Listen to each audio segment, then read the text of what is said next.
اور حضور نے فرمایا میرا مدینہ صحت والا بھی ہے، امن والا بھی ہے، لیکن یاد رکھنا فرمایا ایمان بھی جب لوٹ کے آئے گا نا تو میرے شہر کی طرف ہی آئے گا۔ جب دنیا میں فتنے ہوں گے، فسادات ہوں گے، جب لوگ دین سے دور ہوں گے،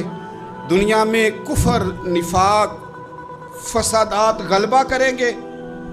حضور فرماتے ہیں جس طرح سانپ اپنی بل میں پناہ لیتا ہے اس طرح ایمان میرے مدینے میں سمٹ کر آ جائے گا، اس میرے شہر میں امن رہے گا۔ اور حضور فرمانے لگے میرا مدینہ تو بھٹی ہے، بھٹی، جس طرح لوہے کو بھٹی میں ڈالو تو میل اور کچال نکال دیتا ہے، اسی طرح غلط لوگ، منافق لوگ بالآخر مدینے سے نکال دیے جاتے ہیں۔ مدینہ تو بھٹی ہے، صاف کرتا ہے، شفاف کرتا ہے۔ رسول کائنات صلی اللہ تعالیٰ علیہ وآلہ وسلم کی مدینے سے محبت، مدینے کے شہر کی ہر چیز